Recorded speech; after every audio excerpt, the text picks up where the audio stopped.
that Christianity had much to offer when it came to the deep questions of life. As a freshman, I was challenged to read the Bible for the first time. I was always up for a challenge, so I began to read through, trying to disprove it. And I would cross things out, and I would add things. I'd write a big BS in the margins wherever I disagreed. And Christians would look over my shoulder, and they'd say, "Vince, why do you have a BS in the margin of your Bible?" And I'd say, "Oh, that verse makes for a great Bible study."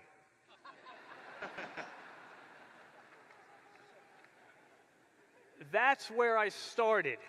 But things changed for me because I met a group of Christians who didn't spend their time tearing down my views. They had more confidence than that. They weren't afraid of my questions. They had this crazy idea that their God was big enough to handle my questions. And so they welcomed my questions, and they invited me to seek answers together with them. I think we live in a very difficult time in history to seek answers when it comes to the deepest questions of life. There are many reasons for that, but I think one of the reasons is because we've become fearful of truth. Wasn't that long ago that The Economist suggested we live in a post-truth society? Shortly after that, right at the end of 2016, Oxford English Dictionary made post-truth its word of the year. Why have we become afraid of truth? Well, I think in part it's because experience has taught us that seeking truth leads to disagreement. And the fear is that disagreement will start you on a trajectory that will eventually lead to devaluing the people that you disagree with, and then to intolerance, and then to extremism, and then to violence, and ultimately to terrorism. And if that's the trajectory of truth, if truth starts you down a path that ends in extremism, violence, and terrorism, then truth is an act of war. And an act of war leaves you with only two options. Either you fight or you flee. Either you fight for truth and become a terrorist in the making, or you flee from truth in the name of love. Truth or love. I think that's the cultural ultimatum that we are living in. Jesus refused to make that choice. Jesus refused to choose between truth and love. That's one of the things I love about him. That's one way to understand the central message of Christianity. In fact, Jesus' ultimate communication of truth was in and through his very act of sacrificially giving his life for others. In his death, he communicated the truth about who we are, a people in need of saving, and the truth about who he is, a God loving enough to save. Love and truth perfectly united in a perfect sacrifice. And so if you are a Christian here tonight, I think that raises a really challenging question. Who are you giving your life for in order to be able to share the truth with them? I think every Christian needs to be able to answer that question. Let me put it in even starker terms. If the only way for the person sitting next to you to come to know and embrace the truth was for you to die, would you give your life for them? Jesus came and sat down next to us, and the only way for us to be united to the truth was for him to die. And he accepted that cost. He thought it was worth it for you and for me. For those of us who are Christians, I think the truth of our message will not be persuasive until we love others enough to be willing to give our lives for them, just as Jesus gave his life for us. How does all of this affect our discussion for tonight? Well, it means that I'm not interested in fighting and I'm not interested in fleeing. I'm not interested in fleeing from the truth for the sake of avoiding controversy. I think too much is at stake. But I also have no interest in fighting to win a debate just for the sake of it. What I want to do is figure out what questions every one of us needs to answer in order to live a coherent and a captivating life. And then I want to see if we can make some progress together, hopefully in a way that unites us rather than divides us. Isn't that the purpose of the university? To seek unity amid diversity. University. Let's start with origin. Where did we all come from? For a long time, my assumption was that Christianity offered the crazy answer to that question, and science offered the sober, sensible, rational answer.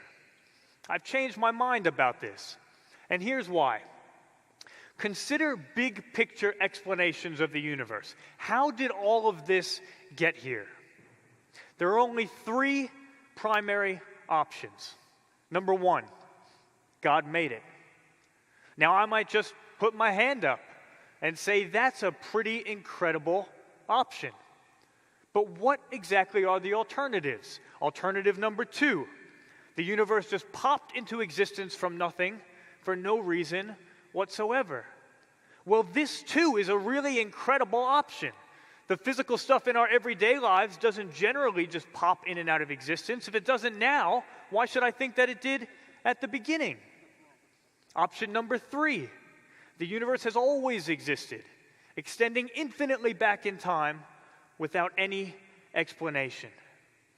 Well, now, perhaps each part of the universe can be explained by a part that came before it, but we still have absolutely no explanation for why there is a universe at all. This, too, is very odd. I call this the normalcy of the supernatural. These three options, they exhaust the relevant alternatives, and every single one of them is absolutely extraordinary. Every single one of them is well outside the realm of the ordinary. And even if you decide, you know what, I can see that all three of those options are a bit crazy, so I'm going to remain agnostic. I'm not going to commit myself to any of them. Well, it's still the case that logically you are committed to one of those three things being true. And that is just as crazy. The conclusion, I think, is that we live in a miraculous world. It doesn't matter whether you're a theist, an atheist, or an agnostic. I don't think anyone can get around that fact. Every one of us is committed to believing something extraordinary. I was reminded of this a number of years back when I received an email from an old friend of mine, a retired Princeton University professor in the history of science. And he was detailing some of his objections against Christianity. And then in the last line, as if to trump all other arguments, he wrote, "Nor can I believe in a virgin birth." No further argument, as if to say it would be crazy to believe in such a thing. And I began drafting an email back to him, trying to persuade him that maybe he could believe in a virgin birth. And then it dawned on me, he already does. Everyone believes in a virgin birth, whether they realize it or not.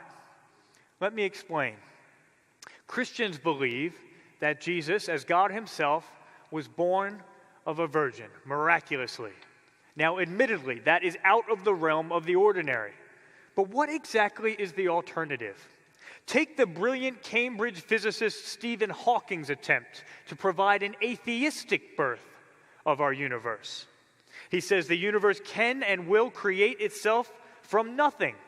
Spontaneous creation is the reason there is something rather than nothing, why the universe exists, why we exist. Is that any less miraculous of a birth than the birth of Jesus?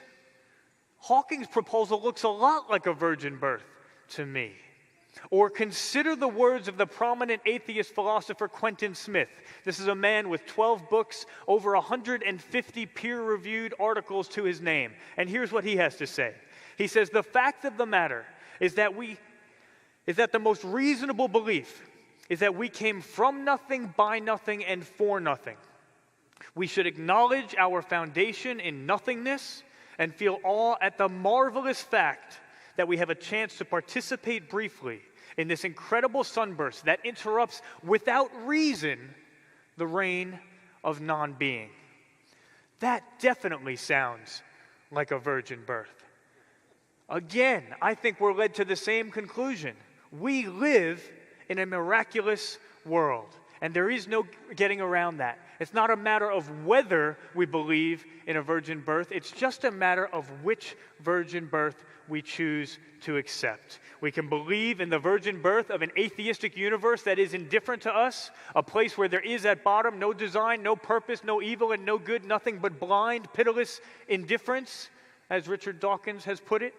Or we can believe in the virgin birth of a God who loved us so deeply that he came to live among us and to be born beside us, to call us family and to call us friends.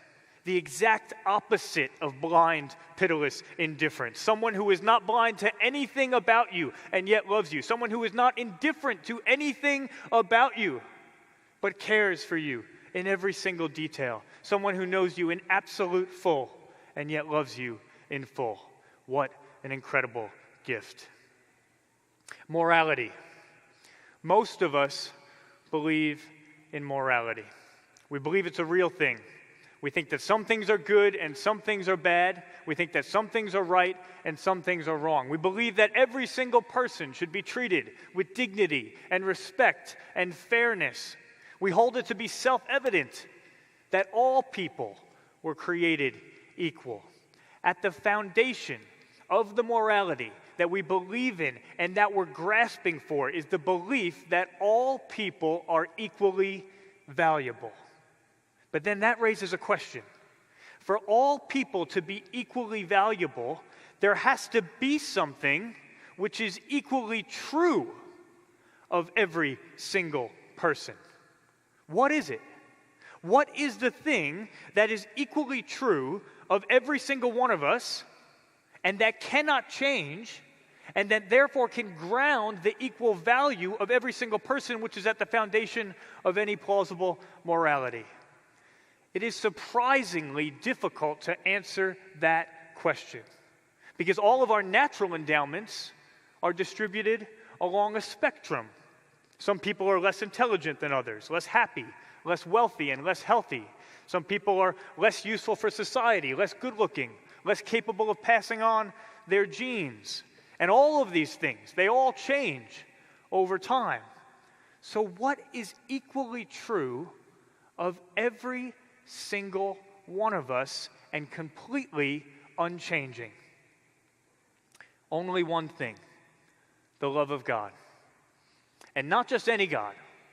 There are a variety of gods out there that say, I will love you if you're good enough, or I will love you if you believe in me. No, I'm talking about the extravagant, unconditional, no ifs love of the Christian God, which is for every single person and which cannot be earned and cannot be lost. Christians call it grace. It's my favorite word. It means unmerited love. The philosopher Robert Adams puts it this way. He says, grace is a disposition to love which is not dependent on the merit of the person loved. A gracious person sees what is valuable in the person he loves and does not worry about whether it is more or less valuable than what could be found in someone else he might have loved. Early on in our dating relationship, my wife Jo, at one point, she was a bit blinded by love, and she turned to me and she said, Vince, I don't deserve you. And I looked at her and I said, no, you don't. Bad move. Not recommended. Thankfully, I didn't start there. I said, no, you don't. And I don't deserve you either. Isn't it wonderful? How could we ever deserve another person as our very own? Surely that's beyond what any one of us could ever deserve.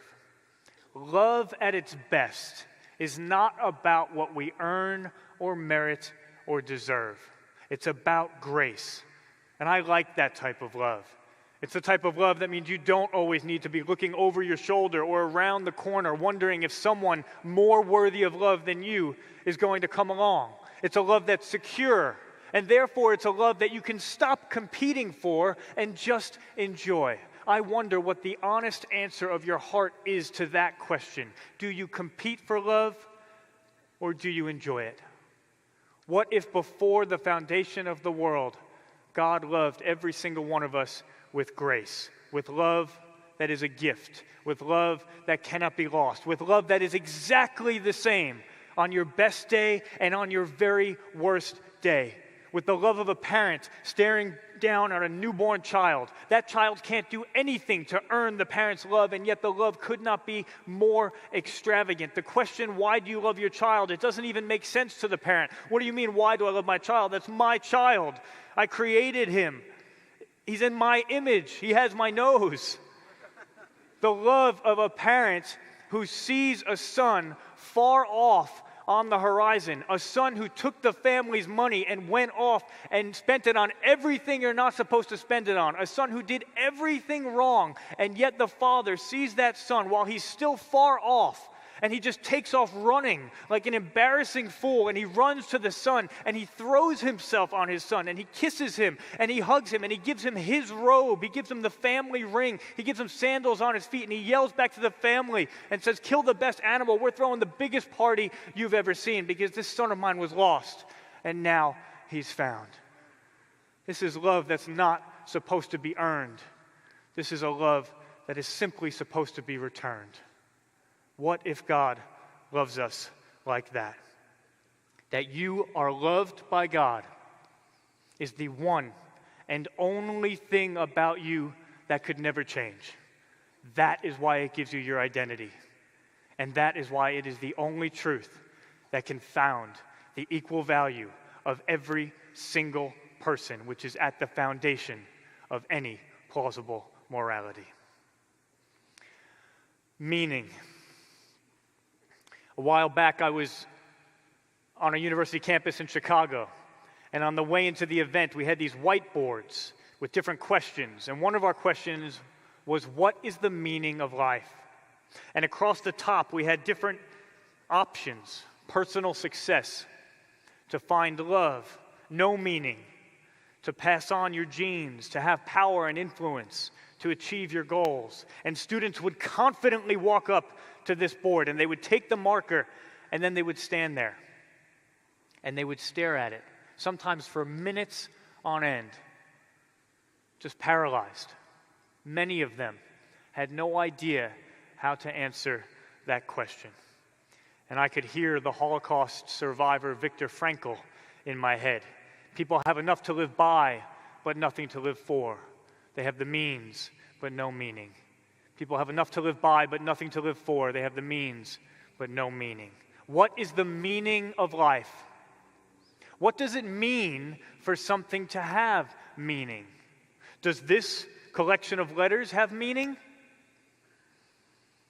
Well, it depends on whether someone put these letters side by side intentionally in order to communicate something, or whether it's just a random collection of letters. Meaning relies on intelligence and intentionality. My baby niece Camille's first word was "dada," and my brother was so proud. And then I walked into the room, and she said, "Dad, dad, dad, dad." And then the cat walked into the room, and she said, "Dad, dad, dad, dad." And then a cockroach walked into the room, and she said, "Dad, dad, dad, dad." And then my brother was no longer proud. Randomness is the enemy of meaning. Even if something appears to have meaning, it might not if it's not intentional. Even if something looks meaningful, it is only actually meaningful if it is the result of the intention of an intelligent being. Was our universe intended? Over the last 35 years, what's called the fine-tuning argument has strongly suggested that it was. Here's how. The universe we live in could have taken many different forms. And scientists have approached a consensus, not just Christian scientists, but scientists in general, that there are dozens of fundamental features of the universe that needed to be precisely the way they are for life to be possible. Not just life as we know it, not just life on the planet Earth, but any form of life anywhere in the universe. Take just one example. The explosive force of the initial expansion of the universe for life to be possible had to be within 1 part in 10 to the 60th of what it actually was. In other words, the percentage difference you could have while still accommodating life is a 0 followed by a period followed by 57 zeros followed by a 1. If the initial expansion had been just the slightest bit weaker, gravity would have made the universe collapse back in on itself almost immediately, far too quickly for any form of life to develop. If the initial expansion had been just the slightest bit stronger, particles would have dispersed literally into thin air. They would have dispersed so quickly and wound up so far from each other that all we could have got would have been cold, simple molecules, nothing like the sort of complex chemistry required for any form of life.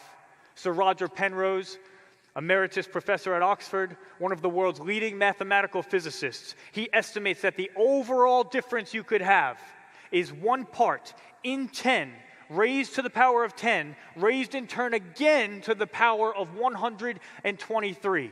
I would write that out as a percentage, but even if I could change all of the matter in the universe into paper, I would still have far too little paper to print the required number of zeros. In fact, I would need more zeros than there are particles in the universe.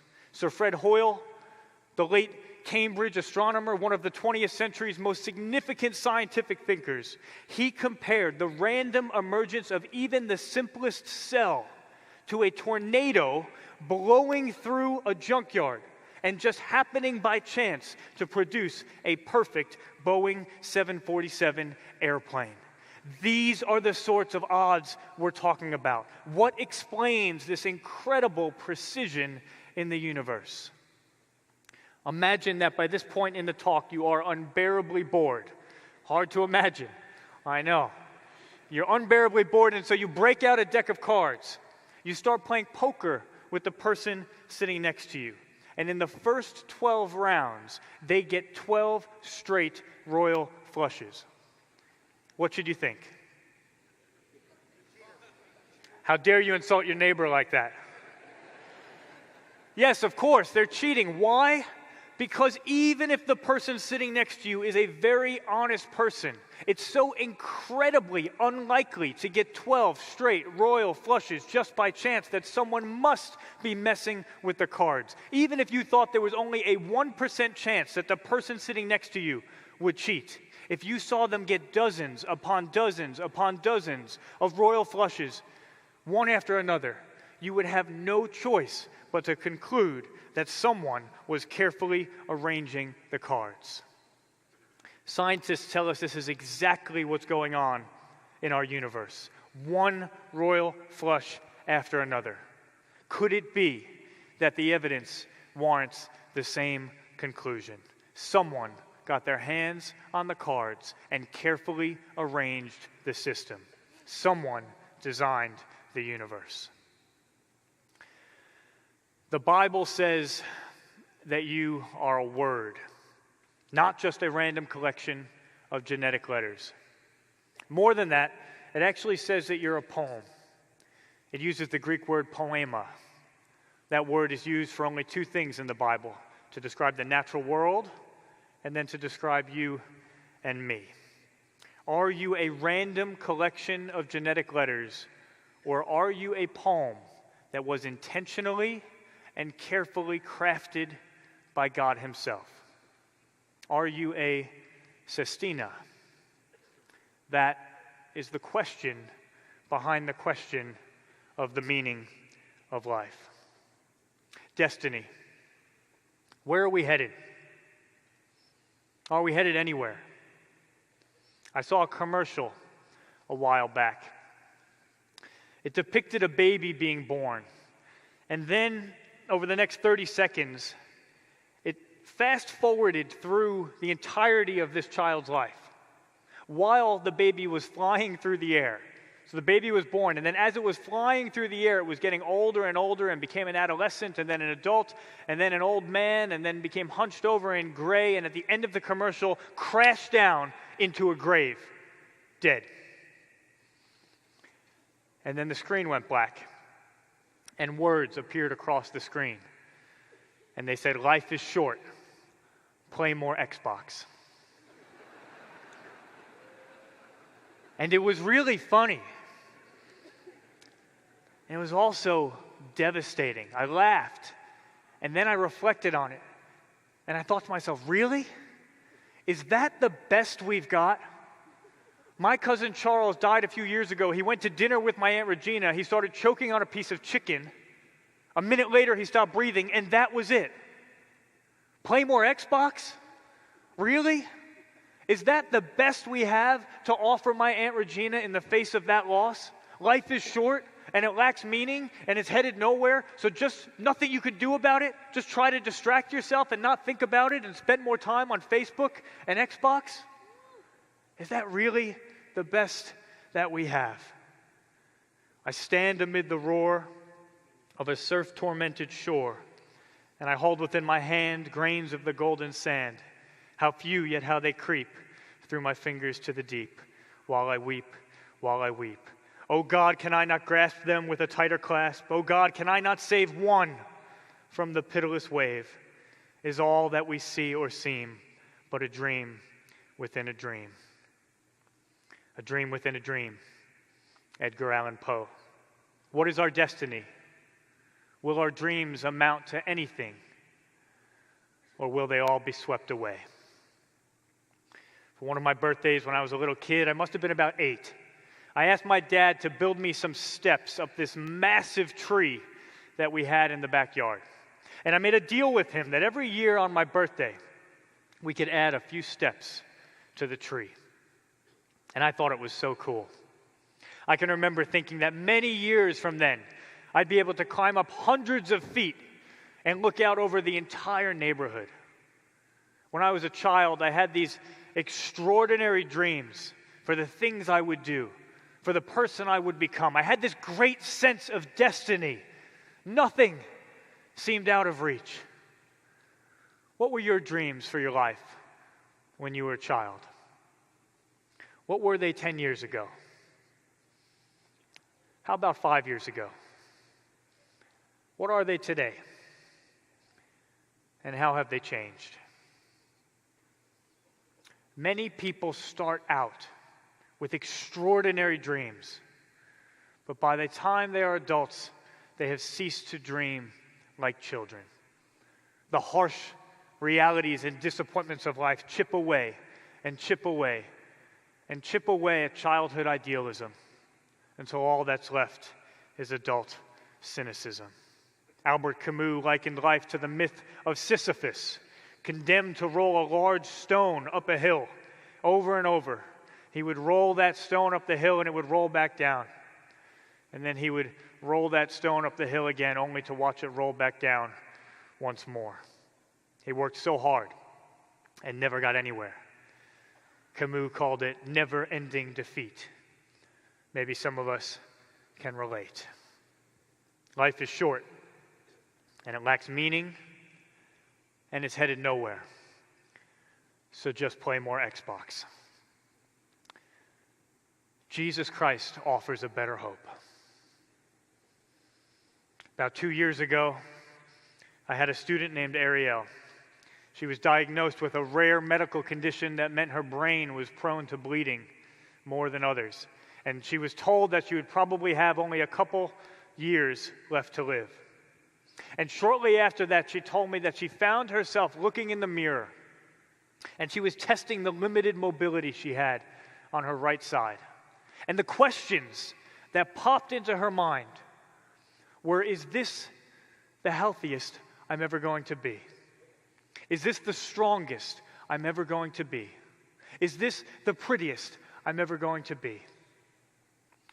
And then she told me of the amazing peacefulness that came over her as she remembered the answer to those questions. No, absolutely not. She told me of the joy of knowing that one day her body will be able to do far more than it has ever been able to do before. I remembered in that moment that she loves to snowboard, and so I asked her, do you think there will be snowboarding in heaven? And I wish you could have seen how unhesitatingly and how confidently she responded, absolutely. And soccer too. And I wish you could have seen the smile on her face as she said it. Would you have that confidence? Why could she have that confidence? Because of the resurrection of Jesus.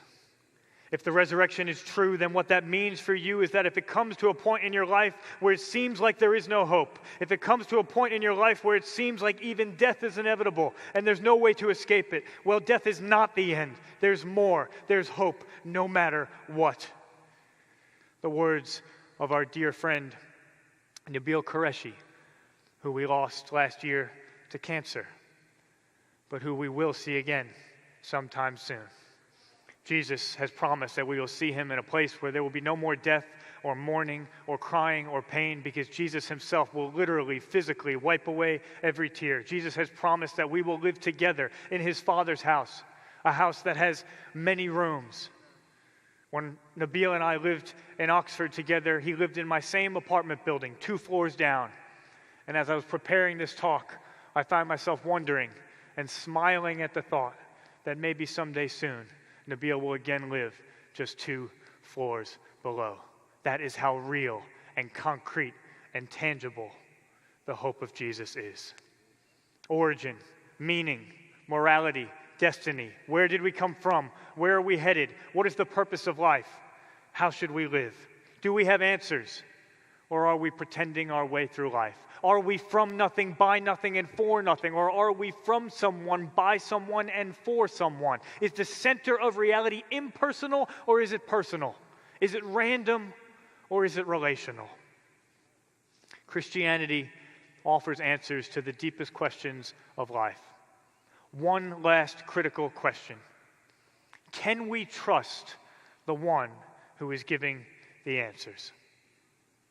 When I was about 6 years old, I was playing football on my next-door neighbor's front lawn, and I was getting knocked around pretty good. I started crying. I came running home to my mom, who was out on the front porch. There's my mom on the front porch she was on. She's sporting the classic 80s onesie there. And I came running up to my mom, and I'm crying, and I'm saying, I'm not tough enough. I'm not tough enough. So guess what my mom did? My mom did what any loving mother of a 6-year-old son would do. She positioned herself like this. She got down in quite an athletic stance. She looked at me lovingly. She hung her nose out in the air.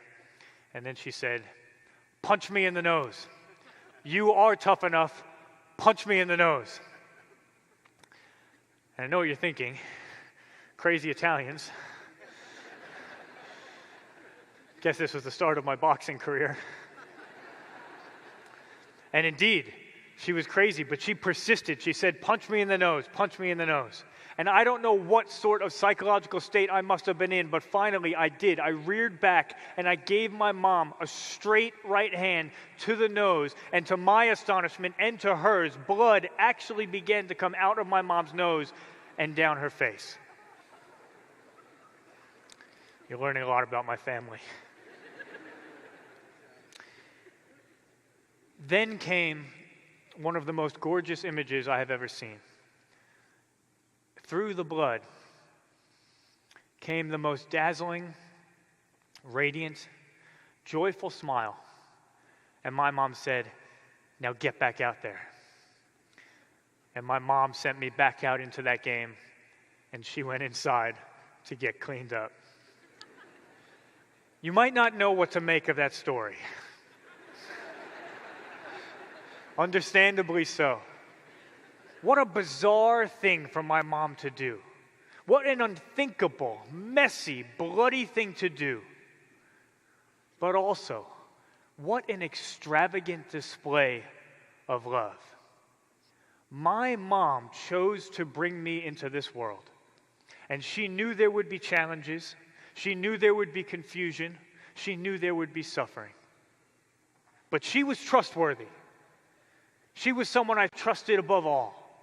Why? Because when the challenges came and my eyes filled with tears, she bent down and she stepped into my suffering with me, even though that meant suffering at the hands of her own child.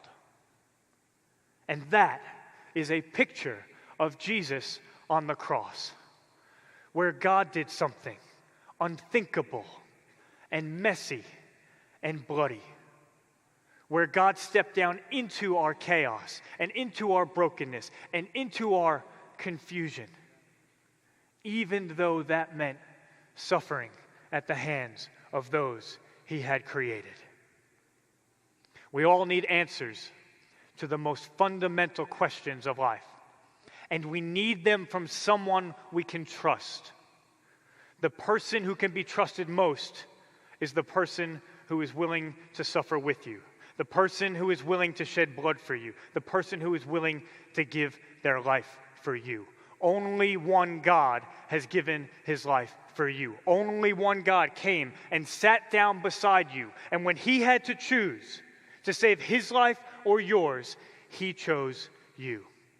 That is a God that we can trust, and that is the God that is my privilege to commend to you this evening. Why don't we all welcome Ravi Zacharias, my dear friend.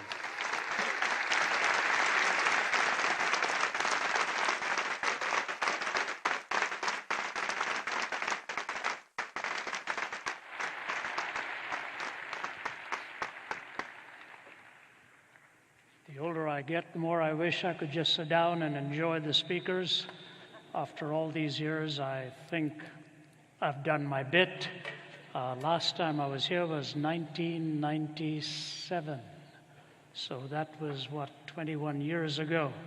I don't know if my hair was black at that time or what, but I certainly did have more to cover this scalp.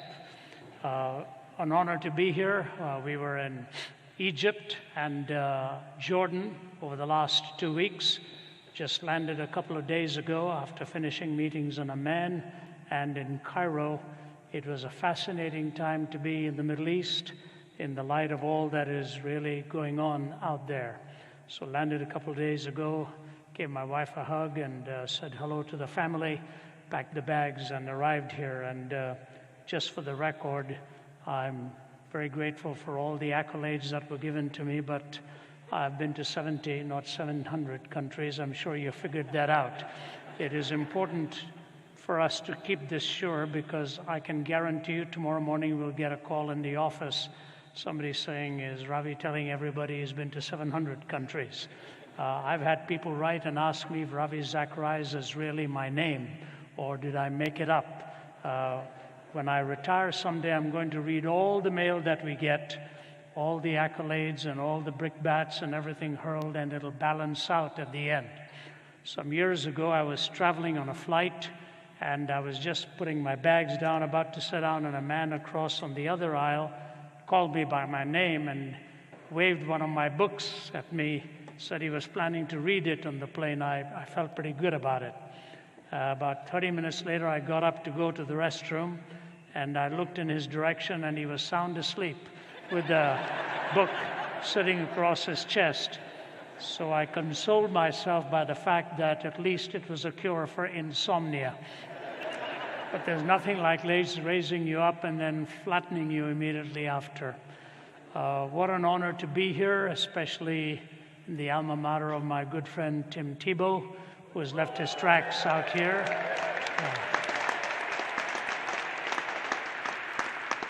Maybe I'll end now and tell my wife it ended up with an ovation and I can leave.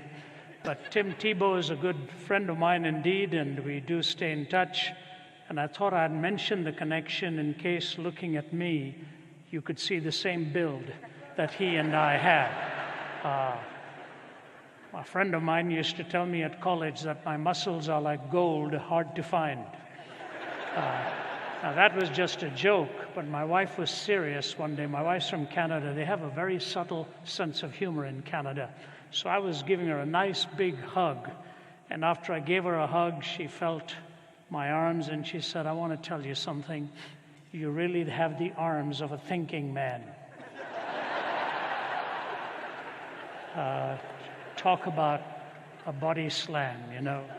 And I looked at her and told her I'd do my best to develop the body of a non-thinking man, and she discouraged me for that too. All jokes aside, humor aside, thank you for coming out tonight on this weeknight. Nice to see a nearly full house, and to my friend Bob Shetler, thank you, sir, for all your hard work, and to President Fox and your leadership team, with all the things you have to do today, the fact that you are here and taking in this session is a real honor and a distinct privilege for me.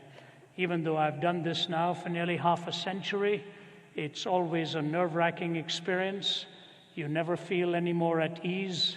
You're always all tensed up because one wrong word and you could be in trouble. So I am honored and thankful that you would pay us the respect of coming to give us a hearing, especially taking ideas from our book, Jesus Among Secular Gods. It was years ago, as I was reading Malcolm Muggeridge, I remember this comment that he made. He said, "It is difficult to resist the conclusion that 20th century man has decided to abolish himself. Tired of the struggle to be himself, he has created boredom out of his own affluence, impotence out of his own erotomania, and vulnerability out of his own strength. He himself blows the trumpet that brings the walls of his own cities crashing down until at last, having educated himself into imbecility, having drugged and polluted himself into stupefaction, he keels over a weary, battered old brontosaurus and becomes extinct." Fascinating insight from a man who observed culture, who himself had been through Russia and many other countries as a journalist and began to see where history was really going. It was Aldous Huxley who said, "We are living today not in the delicious intoxication of the early successes of science, rather in the grisly morning after, to see that what science may have actually done is to introduce us to improved means in order to obtain hitherto unimproved or rather deteriorated ends.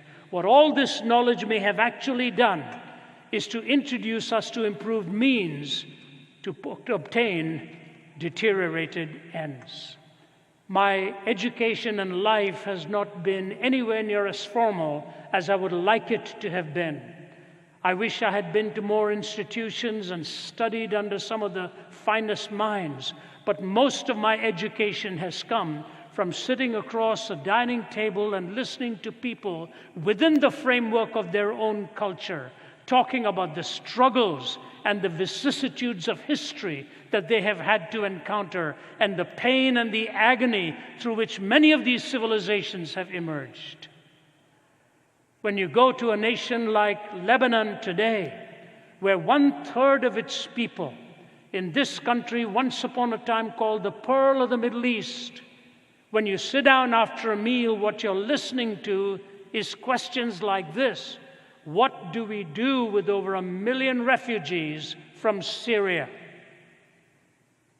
You go into Jordan and you see hundreds of thousands of refugees from Iraq, hundreds of thousands of them from Syria, and one man who's working with these folks, trying to find home and succor and sustenance and food, sitting around a table there that afternoon said to us, "We are suffering from what I call compassion fatigue. We no longer are able to dig deep enough to have the proper response to the misery with which we are living." Why present all of this at the beginning of a talk? It is because, ladies and gentlemen, we had dreamed somehow from the romantic poets that man was being born again, that the 20th century would usher in some kind of a utopia, that all of the ambassadors in the United Nations would get together, and the more capacity we had to communicate, the greater the prospect of peace there would be. Instead, even in the last 24 hours, scientists have moved the clock one more point closer to a doomsday scenario. Whether it ever happens or not, who knows? But the fact is that the handwriting is on the wall, and our capacities are nowhere near in proportion to the character that will be demanded if we are to make this world a better place. We are living in extraordinary times. And one of the main reasons I keep going, even in the 7th decade of my life, where I could comfortably say, after 5 decades of travel, time to spend time with the family, time to be at home, time to give the body some opportunity to recuperate. But I'm a man living with a passion and a conviction that the answers of Jesus are more needed now than ever before in the 5 decades of my traveling back and forth presenting answers to people.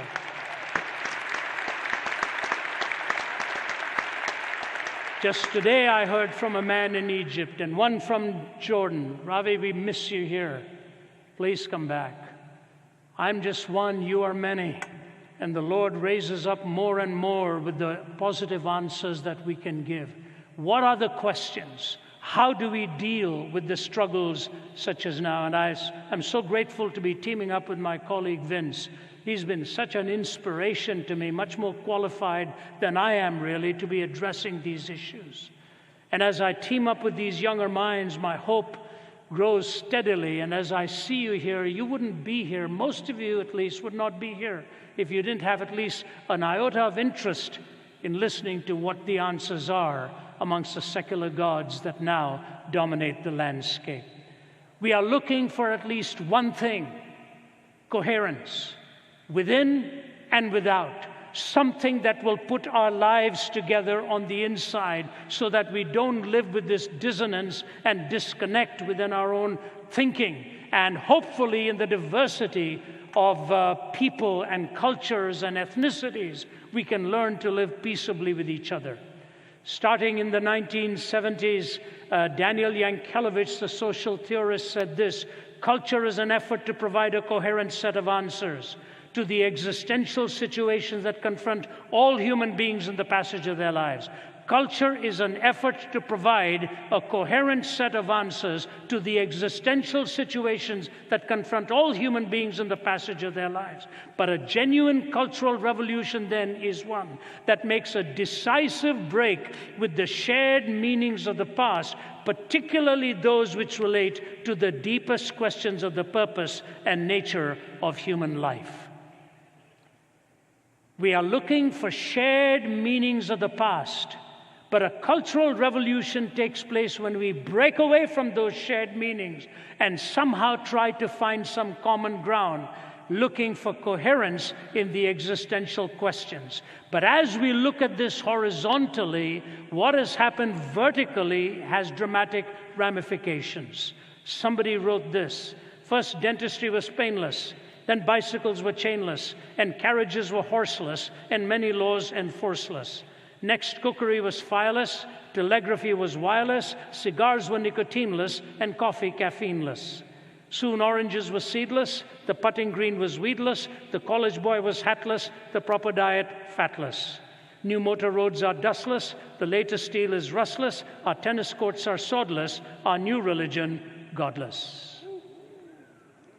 So trying to find answers on this horizontal axis while losing connection with any transcendent perspective has become the biggest challenge of our times. Now here it is, in the West we are really wondering if this person we call God really has any answers for us. You go to the Middle East today and there's the highest rate of turning away from the faith of their fathers and the largest number of atheistic-minded young people today in that part of the world, because they say religion has actually stolen from them their future and created havoc in the midst of those settings. It's fascinating to see two things. Number one, are we going to find any answers? And number two, religion alone is not going to give us the answer, especially if it is enforced and politicized. We cannot find answers in that kind of enforcement. What happened? I think 3 moods took place beginning from the 70s. I will go through them very quickly, and after that, Vince will join me on the platform and Joe will moderate as we take your questions. The 3 moods that took place, I deal with some of this in the book, is the mood of secularization, pluralization, and privatization. Each one of these are noble in their intent, but the side effects have been rather drastic and in many ways unwelcome. What is secularization? We have sociologists who have wonderfully described and defined these for us. One of the most famous of them, writing in the 70s, defined secularization as the process by which religious ideas, institutions, and interpretations had lost their social significance. A process by which religious ideas, institutions, and interpretations have lost their social significance. In other words, it meant to bring religious ideas, institutions, and interpretations into the social fabric is no longer considered a legitimate option for us. We feel it is bringing to bear some kind of a dictatorial idea or ideology into a secularized society.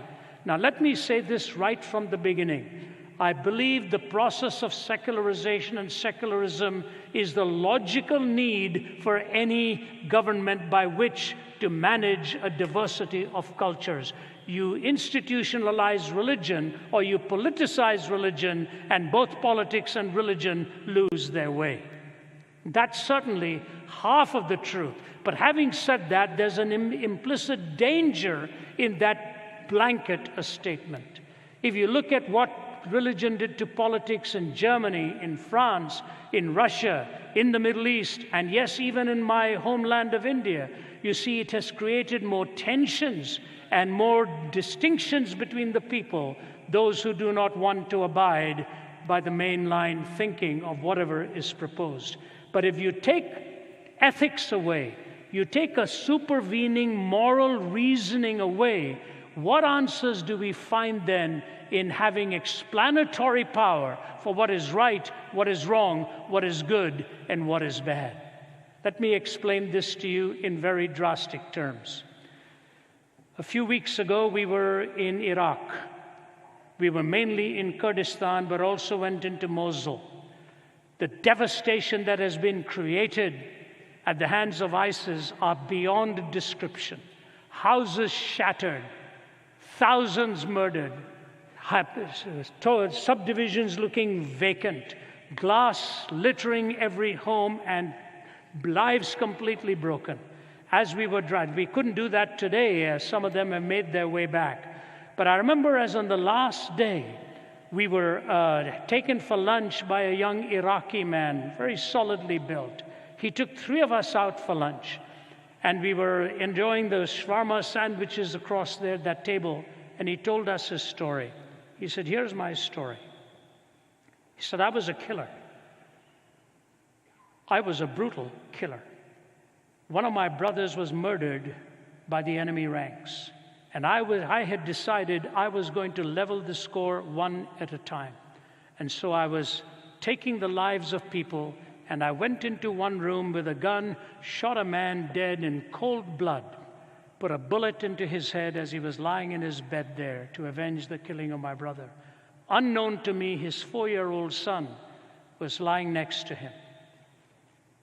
And the son is shaken awake at the sound of this gunfire and blood spilling out all over him from his father's head.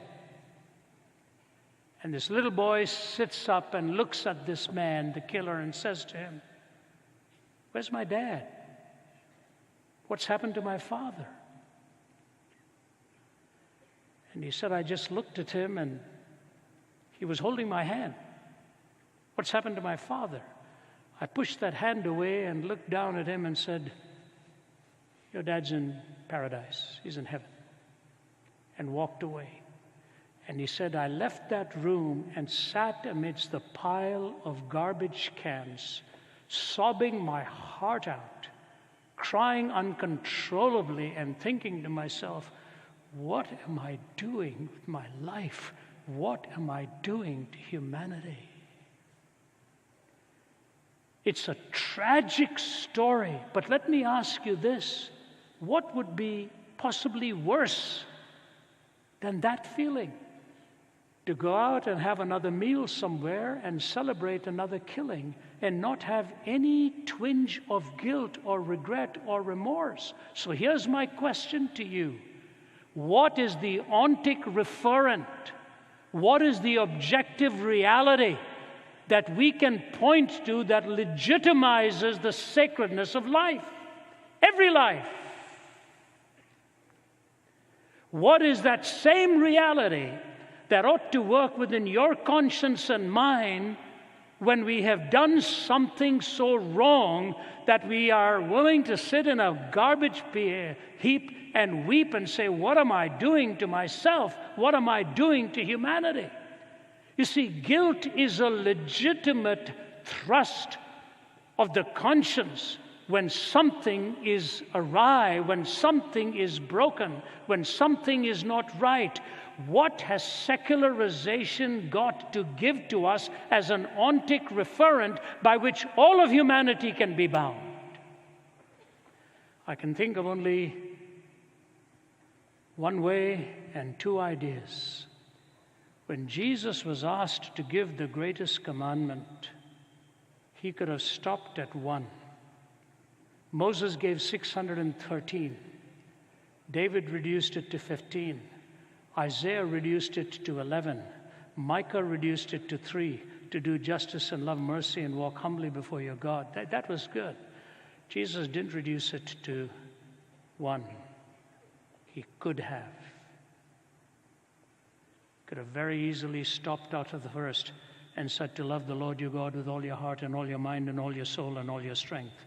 But he went on to say, and to love your neighbor as yourself. On these 2 commandments hang all of the laws and all of the prophets. Do you realize on those 2 commandments, 613 laws were hanging?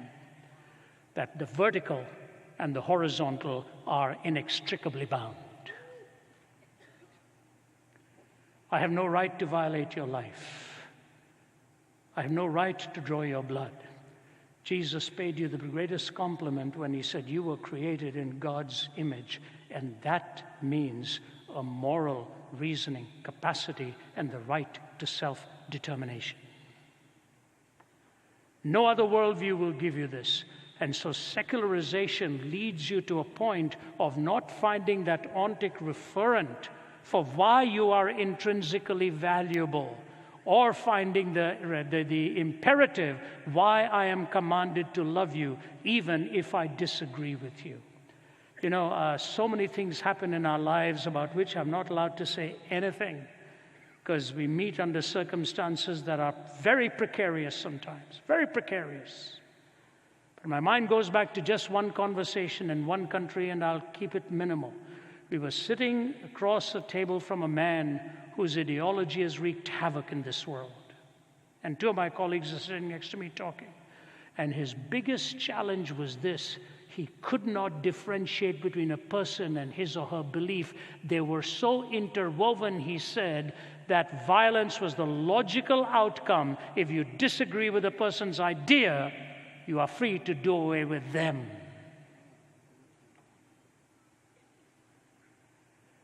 A 2-hour discussion on just that Jesus comes into the world to lead us from error into truth, but to always love the person, never to devalue the person. And the man sitting across discussing with us had no way to differentiate between the two. The way to solve this world's problems is get rid of the people who hold the ideas you don't like. Fascinating to see how impassioned he was about his belief and the answers that we were trying to give. Secularization is a great idea as a general rule over against the diktat of religion. But I'll tell you what, if secularization does not find the transcendent ethic and the value of every human life, it will lead to ultimate slaughter and a society that does not have any remorse or any guilt or any shame. You show me a human being who never has any remorse, I will show you a monster. Secularization takes away the grounds for moral reasoning in absolutes, and certainly grounds to treat your fellow human being of intrinsic worth. So we moved to the next mood that came around, and that was pluralization. Pluralization is where the sociologists tell us is a competing number of worldviews that are available to its members, and no worldview is ultimately dominant. A competing number of worldviews available to its members, and no worldview is ultimately dominant. What happens when that takes place? You may come from a different culture to me. My wife, as I told you, is Canadian and I'm Indian. And you know, in India, we refer to ourselves as Dharti ke Aadmi, people of the soil. And there is a song that was very popular in India. It said, Mera juta hai Japani, patloon Englishstani, sar par lal topi Rusi, phir bhi dil hai Hindustani. So my shoes may be Japanese, my trouser English, my hat may be Russian, but my heart is still Indian. You can't take that out of you. You can take the person out of the country. You can't take that ethnic reality out of their soul and out of their heart. And so we see values that come from completely different backgrounds. We think only of the problem of racism. The problem of racism is symptomatic of value differences that come within the heart, even of cultural and ethnic differences. But we go back to the same question. If secularization takes away from you the ontic referent for guilt and shame and moral reasoning, pluralization has a problem where we really don't have the ability to arrive at how to get along with each other. Peter Berger did seminal work in this field, and I had the privilege of interviewing him one day on a radio program. But here it is. I want to anchor this and move to my final thoughts so that we give you some time for questions. G.K. Chesterton, talking about rebellion in society, that which wants to throw away any shared meaning of the past, that which does not want to have any shared values, but you're rebelling and overthrowing. He wrote a powerful 2 paragraphs that summed it up. He said this: the new rebel is a skeptic and will not entirely trust anything. He has no loyalty, therefore he can never be a true revolutionist. And the fact that he doubts everything gets in his way when he wants to denounce anything. For all denunciation implies a moral doctrine of some kind. And the modern skeptic doubts not only the institution he denounces, but the doctrine by which he denounces it. So he writes one book complaining that imperial oppression insults the purity of women. Then he writes another book, a novel, in which he insults it himself. As a politician, he will cry out that war is a waste of life. Then as a philosopher, that life itself is a waste of time. A Russian pessimist will denounce a policeman for killing a peasant, then prove by the highest philosophical principles that the peasant ought to have killed himself. A man denounces marriage as a lie, then denounces aristocratic profligates for treating it as a lie. The man of this school goes first to a political meeting where he complains that savages are treated as if they were beasts. Then he takes his hat and umbrella and goes on to a scientific meeting where he proves that they practically are beasts. In short, the modern revolutionist, being an infinite skeptic, is forever engaged in undermining his own minds. In his book on politics, he attacks men for trampling on morality. In his book on ethics, he attacks morality for trampling on men. Therefore, the modern man in revolt becomes practically useless for all purposes of revolt. By rebelling against everything, he has lost his right to rebel against anything.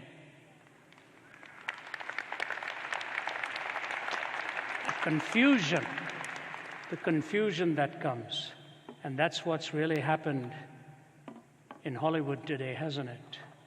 They have a right to complain of the exploitation of people for the sake of progress in society, but often the entertainment world itself exploits people and comes into your life and mine through the back door of the imagination rather than the front door of reason. A pluralized culture is a privileged culture, but a pluralized culture that lives in tension within itself without finding the answers again for moral reasoning is truly a very dangerous culture.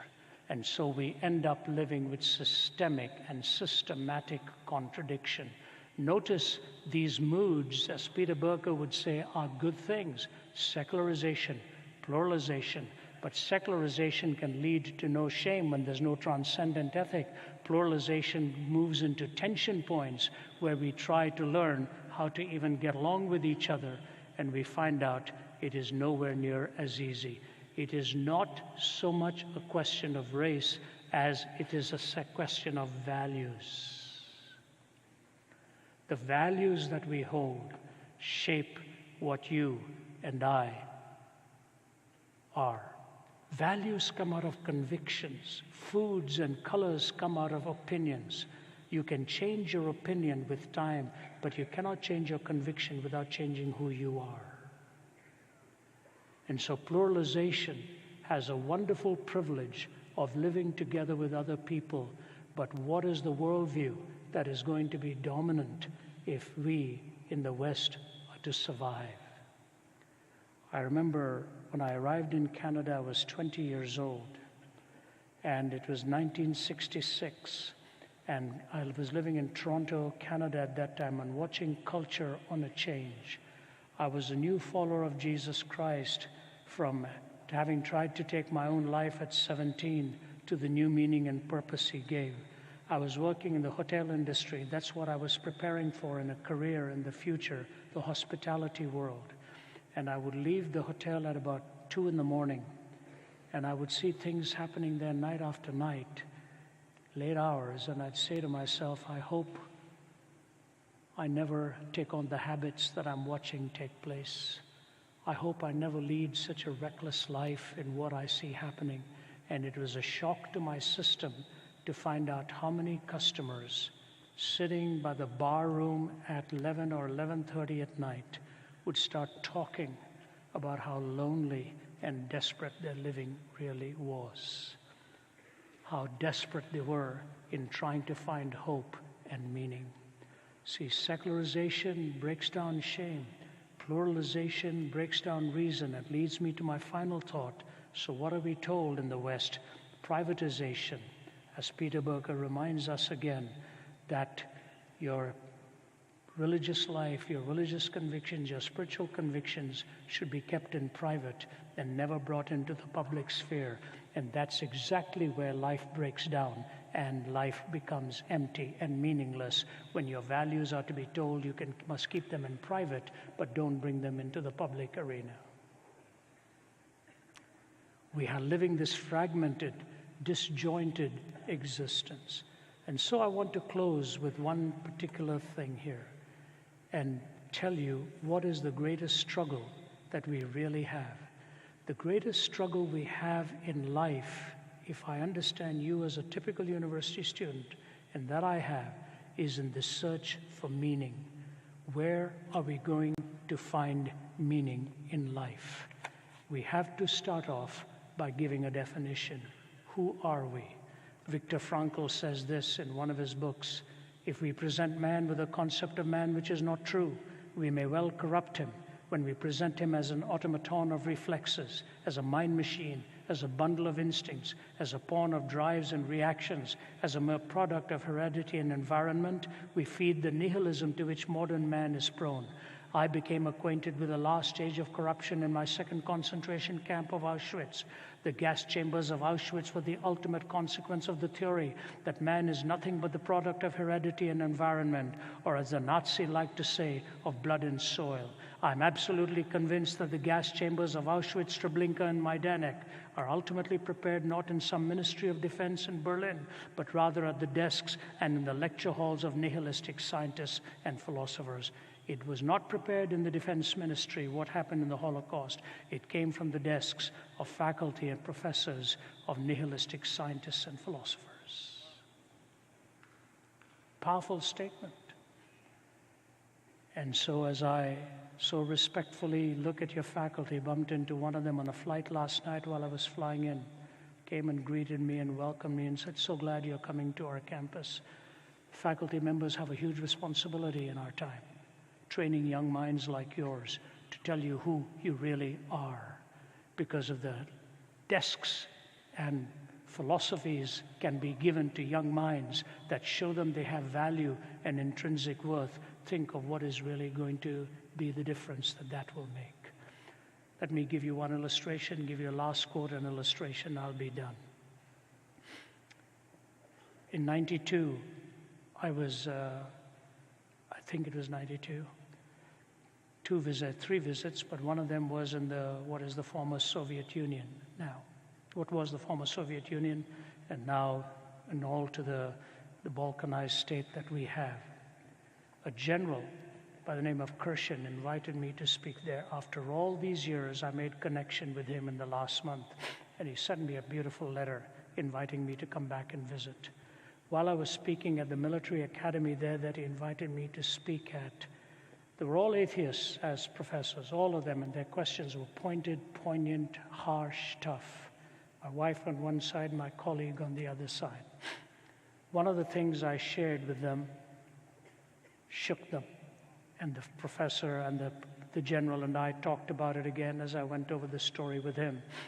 It's so long ago, I forget the sequence in which it happened, but the story that brought him to tears was this.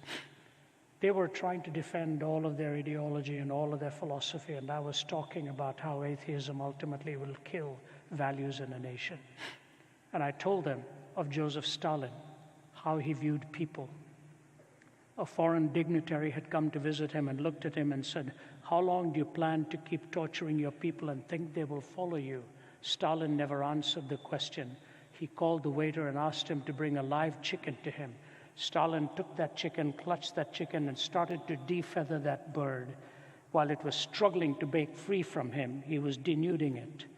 And finally, completely denuded, while this dignitary was looking on, he took that denuded bird and put it down on the floor, took a piece of bread and walked away. And the chicken hobbled over towards him and nuzzled between his trouser legs. And he bent down with a piece of bread, and the chicken pecked away at it. He said, "Madam, do you have your answer?" He said, "I tortured this chicken.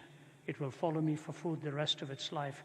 People are like that chicken. You torture them, they will follow you for food the rest of their lives." He obliterated 15 million of them. I kid you not, the general's lips began to quiver. And I said to him, "General, your greatest need is the same as my greatest need. I need a heart that needs to be changed so that I will love God and love my fellow human being. You have the need for Jesus Christ to change your heart. He's the only one who's big enough to change it." I had the privilege of praying with that general. And as he writes back, he doesn't speak English. We are always using an interpreter. Through one of my interpreters, he wrote back. He said, "I have a small apartment. I've never forgotten you. Please come and visit me again. I'd love to have you here. I can't have you stay with me. My apartment is so small, but I have never forgotten you." Let me close. The man who killed the man lying next to his son lives in Iraq today. And after he took us out for lunch, my colleague was with me as we had that lunch, and he told the story. He said, "I sat in that garbage heap, sobbing my heart out, so upset. And I tried to sleep, but every time I fell asleep, I had a dream. And in that dream, I was seeing Jesus, and I was even angrier than before, inviting me to come to him." This is his story. This is his story. 3 times in that same garbage heap, he says, Jesus comes to me in a dream. He said, "I was angry first, gave my life to Jesus Christ. Now he works at a hospital in Iraq, binding the wounds of the broken and helping people get better and get well." The heart has been so dramatically changed for this man.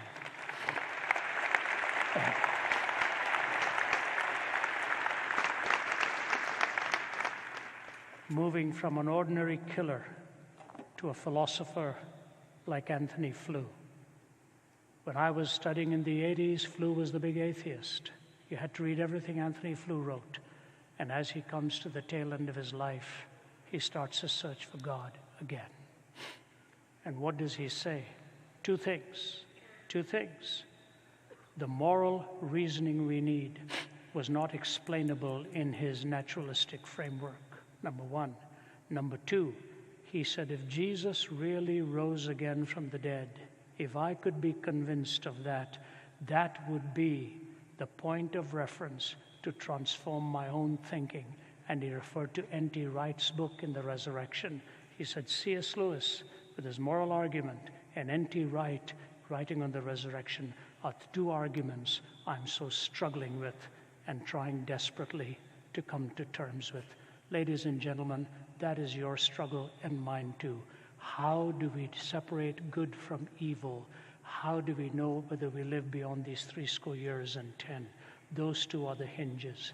May I close with a poem written by Francis Thompson, who was a drug addict and ran most of his life from God, and he was Charing Cross, buying his drugs, and by the River Thames, where he would lie by the river at night. He'd run away from home. He'd wrap his dirty raincoat by the River Thames and sleep at night. In the day, he would go and sell shoelaces and pencils till he could make some money to buy his drugs. He began to read the Bible and was reading about Jacob. And then he wrote this: O world invisible, we view thee. O world intangible, we touch thee. O world unknowable, we know thee. Inapprehensible, we clutch thee. Does a fish soar to find the ocean, an eagle plunge to find the air? Do we ask of the stars in motion if they have rumor of thee there? Not whether wheeling systems darken or our benumbed conceiving soars, the drift of pinions would we hearken, beats on our own clay-shuttered doors. The angels keep their ancient places, touch but a stone and start a wing. 'Tis ye, 'tis your estranged faces that amiss the many splendored thing. But when so sad thou canst not sadder, crying upon thy so sore loss, shall shine the traffic of Jacob's ladder, pitched between heaven and Charing Cross. Yea, in the night, my soul, my daughter, cry clutching heaven by the hems, lo, Christ walking on the water, not of Gennesaret, but Thames. He walks in Charing Cross, and he walks by the River Thames. He's here in this auditorium at the University of Florida tonight. May you hear his voice and him calling to you, saying, this is the way, walk ye in it. God bless you. Thank you.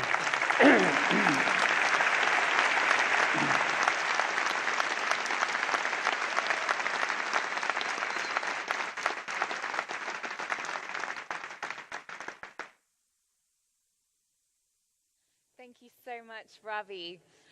For those of you hoping for a matching New Jersey accent to go along with Vince's, I'm very sorry to disappoint.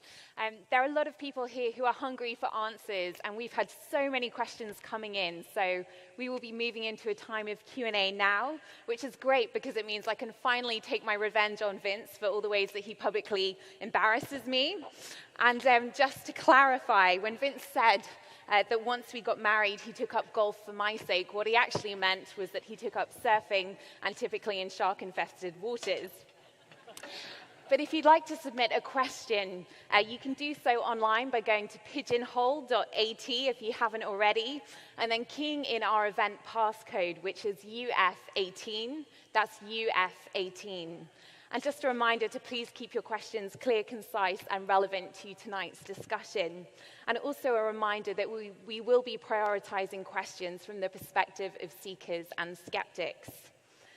Okay, so we've had so many questions come in, so we're going to move to our first question of the evening, which a lot of people have already been voting for. And the question is this: what is your answer to the absence of free will? If God created every fiber of our being, every atom, every impulse, did he not also create sin? Did he not also create Satan and his actions? Let me go first, and then Vince will give you the substance of it. I'll take a stab at that. If the question is to hold together every assumption that is in that, what is the purpose of God doing that? Then, of course, I'm assuming you also are wanting God to remain in the paradigm and that he is the creator of the universe and your life and mine. When you know that an infinite, perfect God has created you and me, there are only 4 possibilities of God and creation. Number 1, that God would create nothing at all. Number 2, where he would create a world where there was no such thing as good or evil, an amoral world. Number 3, where he would create a world where we would only choose good. Or number 4, create this world where there's the possibility of good and evil with the freedom given to us. No creation, amoral world where we would only choose good, or create a world like this where he has given us the freedom to choose good and evil. This is the only one of the 4 worlds in which love is possible. If love is the supreme ethic, and love is the ethic towards which and the longing towards which we all strive, this is the only one of the 4 possibilities in which love is given to us as a legitimate possibility Let me give you the illustration from a child and then move into some philosophical extensions of that. You know, when you are a parent, you look at life very differently than before you raise your first child. Then when you're a grandparent, you look at it even more differently than you did when you were a parent. When you're a parent, you are so preoccupied with the worries and the fears that your time is given over to that stress, dissonance. When you've got grandkids, the wonderful thing is somebody else does the worrying, and you can just hug and hold and say goodbye at the end of the day and get your life back again and get your house back again. I don't know why a country musician has not yet written a song about this. As soon as they go, you get your house back, you get your toys back, you get everything back. You know. But I watched my grandkids. G.K. Chesterton said he learned more from observing children than he ever did from studying philosophy.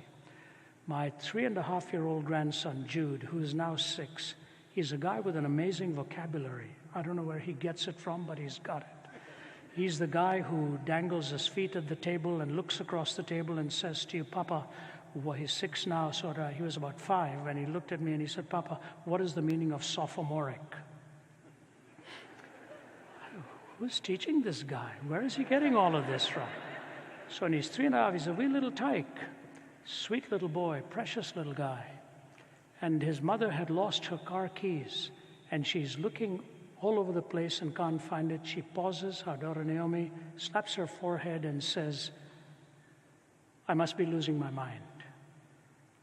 Jude comes and stands in front of her and said, Mommy, whatever you do, please don't ever lose your heart because I'm in there. Tell me, where does he come up with something like that?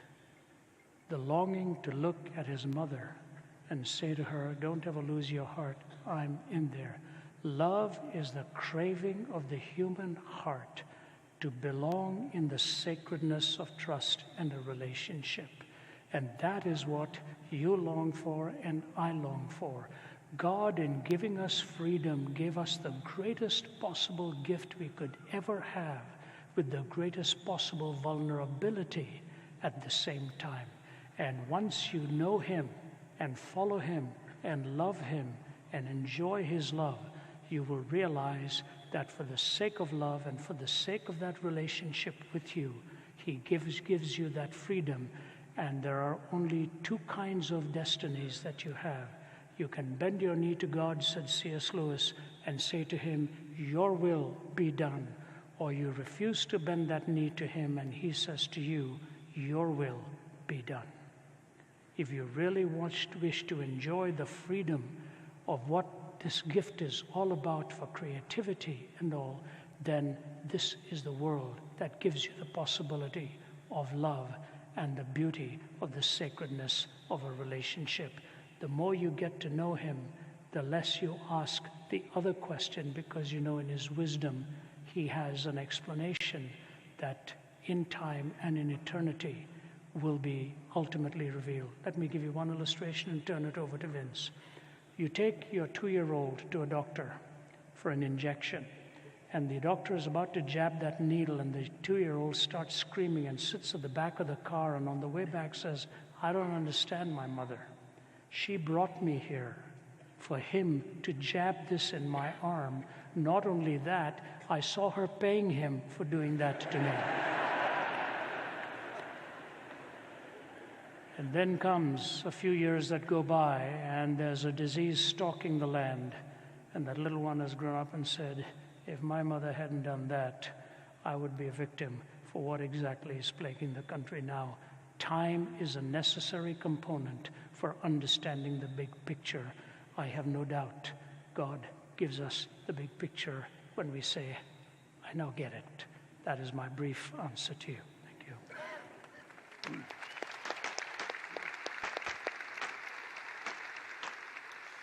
Well, one way to understand this challenge is that God is all good and God only creates good things. So how is it that putting good things together, if that's all that God creates, could wind up with sin and evil?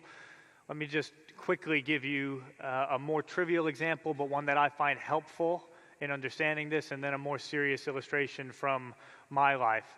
The example that I find helpful is going to a buffet. Anyone like going to a buffet? I really like going to a buffet, but I am not a good buffet eater because I go to the buffet and everything individually looks great. And I'm not able to process the fact that some of these things don't go well together. And so I put all of them on my plate, and it doesn't go well then or for the rest of the night. That's how I think about this. God only creates good things, right? He creates the power for me to move my arm. He creates the power for me to have free will. They're both good things. I can use my arm to help someone up. But if I put those two things together in the wrong way, then it's not a good thing. And the more serious illustration in my life that makes me reflect deeper on this is of someone who, as a child, I can remember as a teenager, I wasn't very kind to him and he wasn't very kind to me. And I used those powers that God gave me to push him down rather than to help him up. And I remember taking every opportunity I could to put this guy down. And then I learned a number of years ago that he had taken his life. And at one point the Bible says, "For the wages of sin is death." And I had read that verse hundreds of times, and it never really hit me until then. And I had to start asking questions like, would he have taken his life had I been kind to him? Had I used those very same powers of the movement of my arm and of the free will not to push him down, but to help him up? And I didn't know the answer to those questions. Sometimes I think we're too quick to look up and blame God for the evil in the world, and we're too slow to look to ourselves and turn that question around and ask, what is our part in that? G.K. Chesterton was once asked to write into a newspaper with an answer to the question, what's wrong with the world? And he wrote a very short letter. He wrote, "Dear sirs, I am sincerely yours, G.K. Chesterton." And so sometimes I think we're too quick to look up and blame God, ironically the same God who, when he was hanging down a cross, looked at the ones who were producing evil in his life, and the instinctive words of his heart were, "Father, forgive them."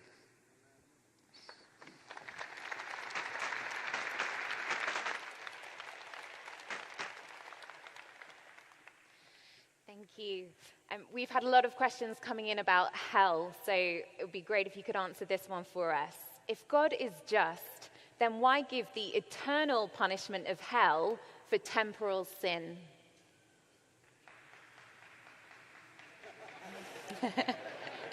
Thank you. Glad we could do your question. Thank you for that question.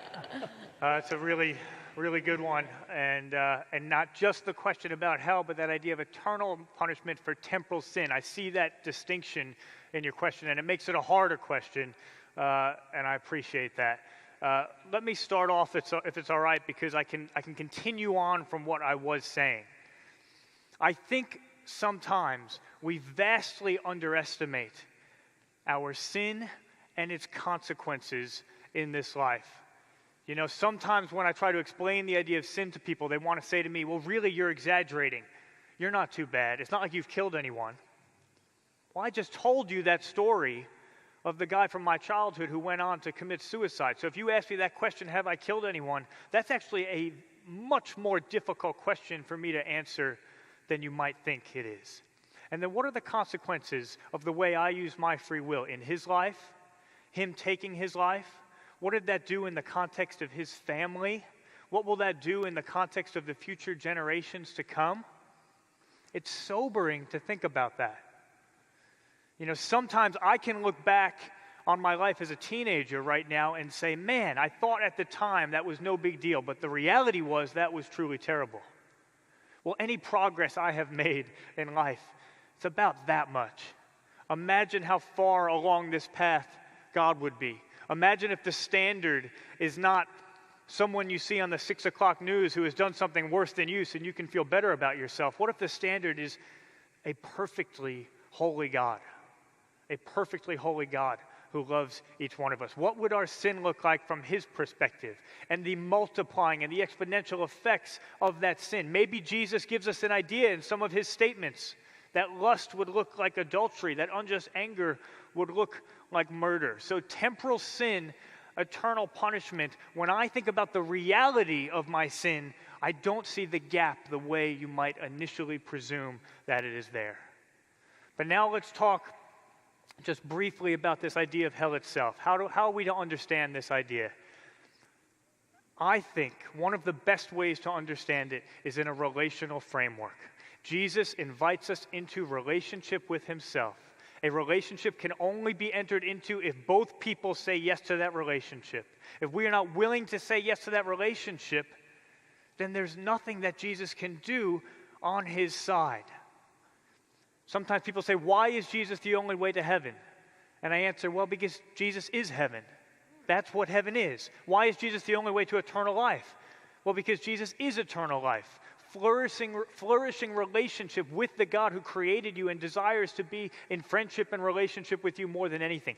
That's what eternal life is. It's not just some theme park that we get a ticket to and then we can go or decide not to go. It is the relationship itself. And that's why someone like Christopher Hitchens said, heaven would be hell for me. Why? Because he doesn't want to be with God. Because he said that explicitly at one point in his life. People like Friedrich Nietzsche, Jean-Paul Sartre, Thomas Nagel, the philosopher, they say, I don't want to be with God. It would be an invasion of my privacy. It would take away my autonomy. That's not attractive to me. Well, if that's not attractive to you, then God is not going to force you to be with him. And being apart from him in the context of eternity, that's what we call hell. It's interesting that the Bible uses a phrase when it refers to hell at times. It talks about weeping and gnashing of teeth. That may seem like a very harsh phrase to you, and it always did to me as well. But in my family, we've dealt with a lot of estrangement. At one time, 2 uncles of mine, they didn't speak for about 7 years. But I have a vivid memory of the 2 of them being at a wedding together. They both had to be at this wedding. They had to be in each other's physical presence and yet relationally estranged. And you know what I saw on their faces? Literally weeping and gnashing of teeth. That is the natural reaction to being in the presence of someone who you know full well you're supposed to be family with, the person who is supposed to love you most, the person you were intended to be in the deepest friendship with, and knowing that there's nothing other than your own stubbornness that keeps you from being together with them. That all it would have taken on either side, just one of my uncles, to say, I'm sorry, will you forgive me? And that relationship would have been restored. And it is the same with God. He will not force that upon us, but if we will just say, I'm sorry, there is nothing he desires more deeply than relationship with each one of us.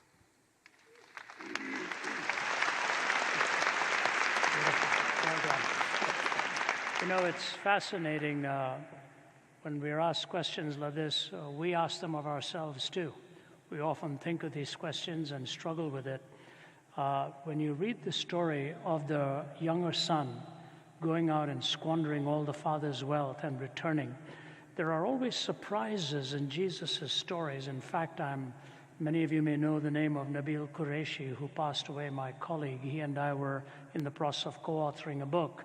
And with Nabil gone, Abdul Murray has taken that role now, and he and I are writing a book on the whole life of Christ through Eastern eyes. When you listen to the stories of Jesus, there are surprises in them that are both explicit and extended. You don't expect that story to end that way. The younger boy coming home, I come from the East. If I'd taken my portion of the wealth, my dad didn't have much, but if I'd taken it and gone and squandered it and then returned, I know what my dad would have done. Tell him to come right here and fall on his face, and I want to talk to that boy. But the story surprisingly ends in 2 ways you don't expect. The first is that the father gathers his robes and he runs outside to welcome the son back. That's the grace of God extended in the gospel message, which is very unique. Please hear me now. In every other worldview, salvation is earned. Your good deeds have to outweigh your bad deeds. Your righteousness has to exceed your unrighteousness. Your karma has to be paid. Only in the gospel message is salvation a gift, the gift of grace, unmerited by you. So the Father comes out. The father comes out to receive the son. That's a surprise in the Eastern story. But there's a second surprise. There's an older brother who's pretty upset. He said, what's this?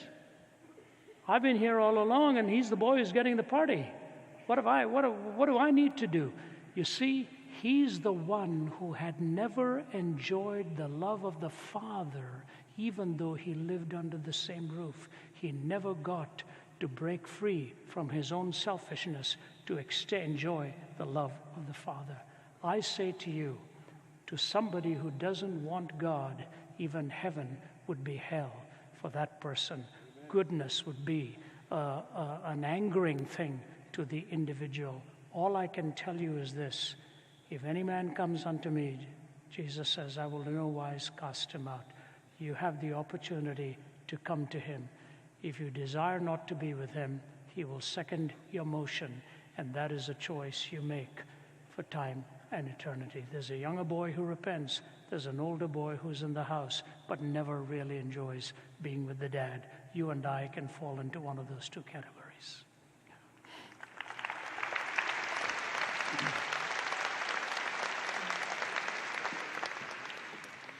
Next question. Is God okay with people being transgendered? Does the Bible say anything against it?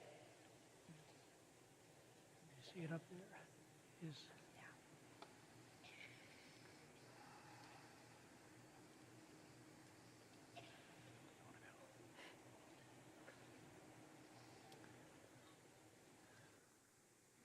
Well, thank you for this question, and I suspect it may be a very personal question for multiple people in the room and watching. And so I want to be sensitive in the way that I answer it and admit to you up front that I don't have a perfect response to this issue, which is becoming more and more prevalent and we're thinking about more and more.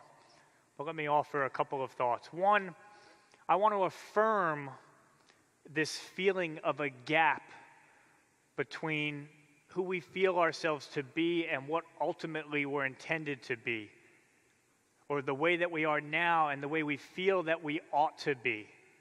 That gap there. The Bible affirms that gap. It says that we're living in a broken world. It says that the creation itself is groaning for restoration. So if you feel that gap in yourself between where you are and what you feel like you ought to be, the Bible affirms that experience, that feeling. The question is our gender something that is given to us or something that we need to create ourselves? Now, if we're working within an atheistic framework, then we have no choice but to try to create our identities ourselves in a variety of ways. I think that can be a great burden. I referenced Camus earlier. He spoke about this as picturing someone carrying, like Atlas, carrying the entire world on their back, that burden of having to create your own identity. If we're talking about this within a Christian framework, then we don't need to create our own identity. Our identity in various respects is given to us by God. And God created people, according to the Bible, male and female. Now, there may still be this gap between where we feel that we are and where we want to be. There may be a gap between what we are biologically and what we feel. God's love for us is holistic. Okay, He loves us as full beings, not just our emotions and our psychology and our feelings, not just our bodies. He loves both of them. And He's the one, if He exists, who knit us together in our mother's wombs and knows us better than anyone. So He loves us in our physicality and our biology, and He loves us in our emotions and our psychology. And His promise is that there can be restoration and reconciliation for them. And here, I think, is the amazing thing. Why should we trust God? Why should we trust Jesus with something as significant as that in our lives? Well, I think it's because Jesus himself experienced something of a mismatch between who he was and the body that he was in. Jesus himself, the incorruptible God, took on a corruptible body.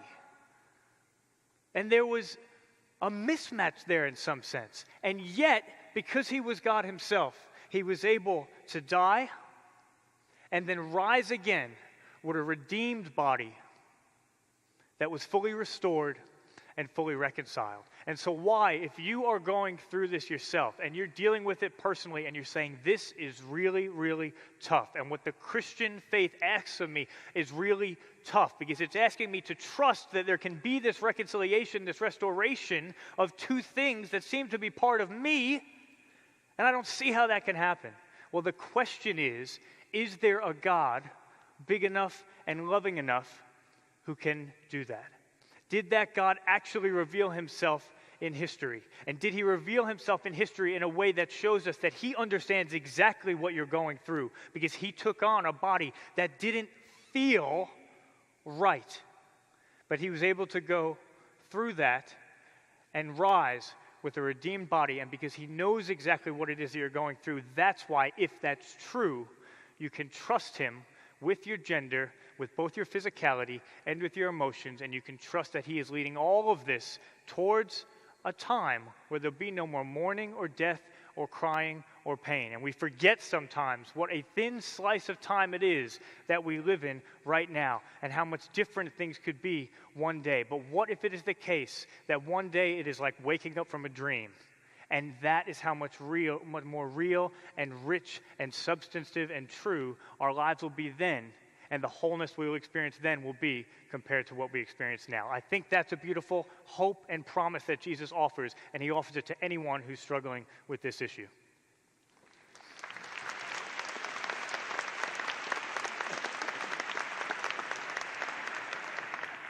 I'll keep my answer brief. I would recommend for you a book by Mark Yarhouse, and it's called Gender Dysphoria.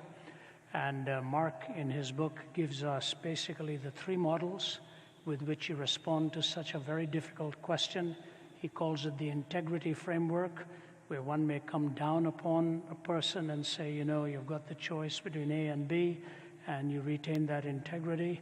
He goes to the second option, which is the disability framework, and he says those sociologists or others who may look at it as a disability type thing, and he says neither of these two are meeting the needs that people are really asking about. So he gives the diversity framework and talks about the options that we live in our culture today. You need to look at those three frameworks that Mark Yarhouse presents and see which of his arguments really are appropriate for you. So let me just give you a simpler answer on this subject on the footnote of what Vince has said. One of the things that we face as Christian apologists is a diversity of opinions on these things, and people who really and genuinely hurt over decisions like these. We know the deep anguish with which people come to talk to us. We've got people on our team who are specifically qualified that address this issue and deal with it from experience in matters that they themselves have struggled with.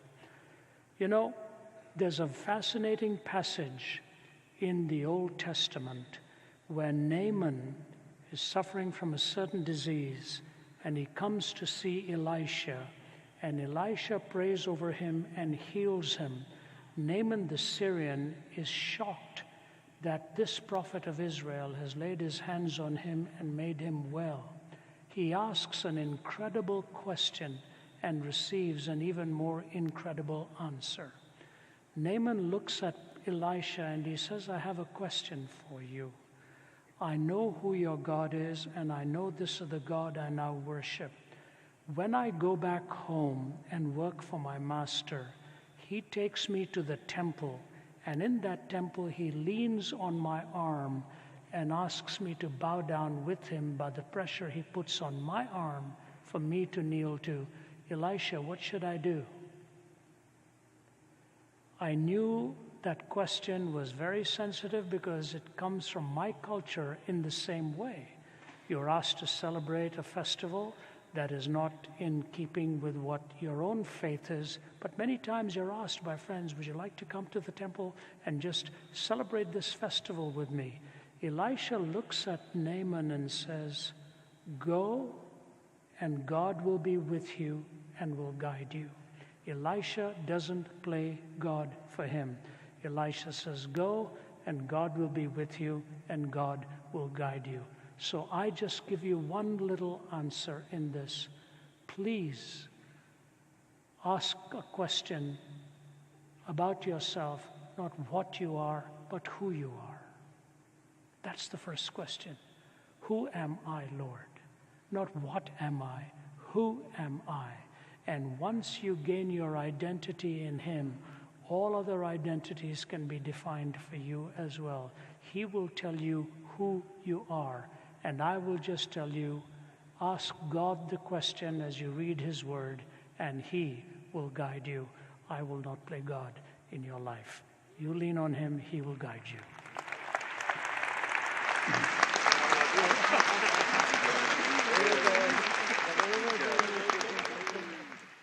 Well, there have been so many questions that have come in, but to be respectful of your time, this is going to be the last one this evening.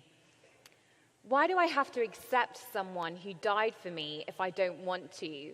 If someone, Jesus, dies for me when I never asked him to for his own glory, isn't that selfish and prideful?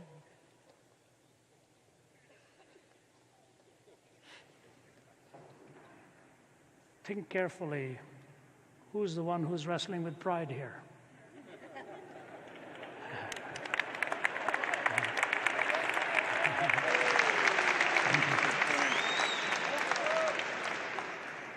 God who is perfect, or you and I who are imperfect? I think, fair enough, it's a great question, and I think it either comes from your heart or it's coming on behalf of somebody else, that someone else has raised this question for you. You know, I was speaking at one of the major universities, and some guy had written an article about me. I don't normally read any articles about myself. I've got enough problems without reading them. And so somebody just told me that some guy had said, your apologetic is very anecdotal rather than argument-driven, it's anecdote-driven. And I said, actually, he's right. We move from story to argument, not from argument to story. I come from the East. And I said to him, do you know what? In your one criticism, you have basically done away with the entire Hindu scriptures, the Gita, which is a story. You have done away with the traditions of Islam, which is the Hadith. They are anecdotes and stories. You think by giving an argument you've solved the problem. And I said, if I say something like this to you, why don't you believe in God? You'll tell me